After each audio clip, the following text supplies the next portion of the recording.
नाज़रीन, जो मुरीदके के अंदर सानिया हुआ अब उसकी तफसीलात सामने आ रही हैं और कुछ अफवाहें फैलाई जा रही हैं। देखें, कंफर्म इतला कोई भी नहीं है कि तहरीक लब्बैक की क़यादत के साथ बना क्या।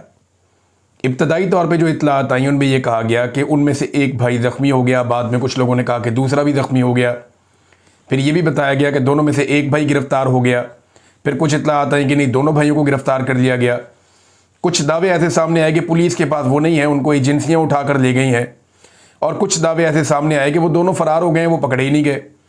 अब देखें, वो एक पॉलिटिकल पार्टी है, उसके वो हेड हैं, ऐसे मुमकिन नहीं है।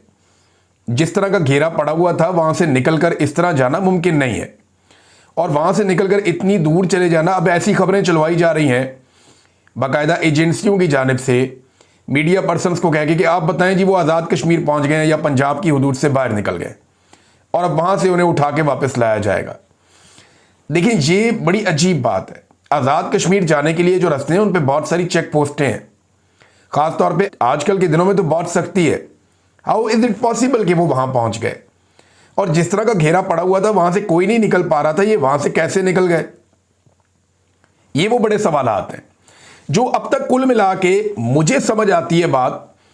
मुझे ऐसा लगता है कि जब अंधाधुंध गोली चलाई गई, बख्तरबंद गाड़ियाँ आई, और जब चीज़ें एकदम कंट्रोल की गई, लोगों को गलियों में धकेल दिया गया, और जो मेन कंटेनर है उसको आग लगाई गई, उस वक्त कुछ लोग गिरफ्तार हुए। और जो एनी शाहिदीन है उनका कहना है कि 25 से 30 लोगों का एक गिरोह आया था, और उसके बाद हमें कुछ समझ नहीं आई। अब ये अगर गिरफ्तार करके उस वक्त गायब किए गए हैं तो फिर एजेंसियों की तहवील में होने चाहिए दोनों भाई। अब मेरे ख्याल में कि ये फैसला किया गया है कि उनकी कानूनी गिरफ्तारी डाली जाए। अब दुआ मेरी ये है कि सारे सलामत हों। अगर क़यादत में से कोई शख्स जो है वो जाँ बहक हो गया तो एक नया फड्डा पाकिस्तान में पड़ जाएगा। पाकिस्तान की एजेंसियां इससे कैसे जान छुड़वाएंगी, ये एक अजीबोगरीब सिचुएशन है। अगर आज किसी को मसलियतन कोई झूठ बोलना पड़ा या अपनी किसी बात से पीछे हटना पड़ा तो तारीख बड़ी जालिम चीज़ है। कल सारी दुनिया जान लेगी, सबको पता चल जाएगा कि हकीकतन हुआ क्या था। जैसा कि अब हकायक खुलना शुरू हो गए। समा टीवी ये अलीम खान का टीवी चैनल है। अलीम खान वो शख्स है जो प्रॉपर्टी का धंधा करता है, और इसकी एक सोसाइटी बड़ी मशहूर हुई आज से कुछ अर्सा पहले।